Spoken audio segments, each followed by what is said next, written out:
చెరువులకు నీళ్లు ఇచ్చే అవకాశం ఉంది. నేను ఇచ్చిన ఆదేశాలు కుప్పంలో 520 చెరువులున్నాయి, గొలుసు కట్టు చెరువులున్నాయి. పాలార్లో చెక్ డ్యాముల ద్వారా నీళ్లు ఇచ్చే అవకాశం ఉంది. కొన్ని దూరంగా ఉంటే చిన్న చిన్న పైపులు వేసుకోగలిగితే అవి కూడా చెరువులకు నీళ్లు ఇచ్చే పరిస్థితి వస్తుంది. నేను చాలాసార్లు చెప్పాను, నీటి విలువ తెలిసిన పార్టీ తెలుగుదేశం పార్టీ, నీటి విలువ తెలిసిన పార్టీ ఎన్డీఏ.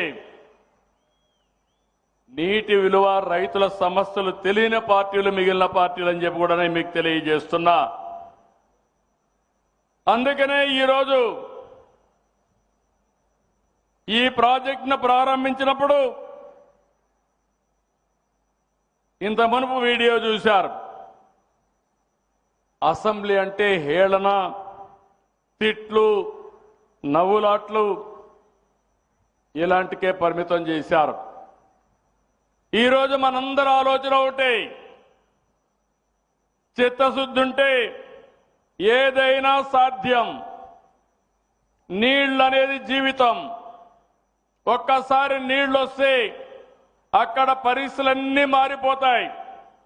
ఓసారి నాకు అనిపిస్తుంది, నేను కుప్పం ఎమ్మెల్యేగా ఉన్నాను, పక్కన చూస్తే కేజీఎఫ్ ఉంది, ఇంకో పక్కన చూస్తే కృష్ణగిరి ఉంది, ఒక పక్క కర్ణాటక, ఒక పక్క తమిళనాడు, మధ్యలో మనం ఉన్నాం. అయినా కూడా గోదావరి నీళ్లు, కృష్ణా నీళ్లు 730 కిలోమీటర్లు తీసుకొచ్చి ఈ భూతల్లిని, భూమాతని చల్లబరిచే పరిస్థితికి వచ్చామని చెప్పి కూడా నేను మీకు తెలియజేస్తున్నా. నేను ఎన్నోసార్లు మీకు ఒక మాట చెప్పాను, రాయలసీమలో ఒకప్పుడు ఫ్యాక్షన్ పాలిటిక్స్ ఉండేటివి, ముఠా రాజకీయాలు ఉండేటివి. ఆ రోజు కూడా నేను చెప్పింది, ఈ రాష్ట్రంలో రాయలసీమలో ముఠాలు లేకుండా చేయాలని చేసి చూపించిన party Telugu Desam party. YSR Congress party అలవాటు రాయలసీమని ఎప్పుడూ రక్తపాతం చేసే ఆలోచన.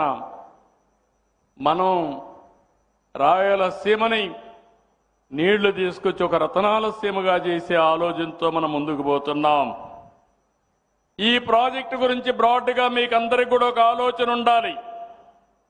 హంద్రీ నీవా ఫేజ్ 1 కానీ ఫేజ్ 2 కానీ రెండు కలిపి 6 లక్షల ఎకరాలకు సాగునీరు వస్తుంది, 33 లక్షల మందికి తాగునీరు వస్తుంది, పరిశ్రమలకు నీళ్లు వస్తాయి.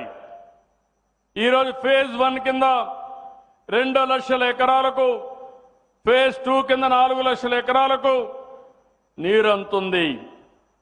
ఇంకో పక్క కర్నూలులో కృష్ణగిరి, పత్తికొండ, అనంతపూర్లో జీడిపల్లి రిజర్వాయరు, ఇవన్నీ కూడా నీళ్లు నింపాం. పెన్నా, అహోబిలం బ్యాలెన్సింగ్ రిజర్వాయర్కి 4 టీఎంసీ నీళ్లు నింపాం.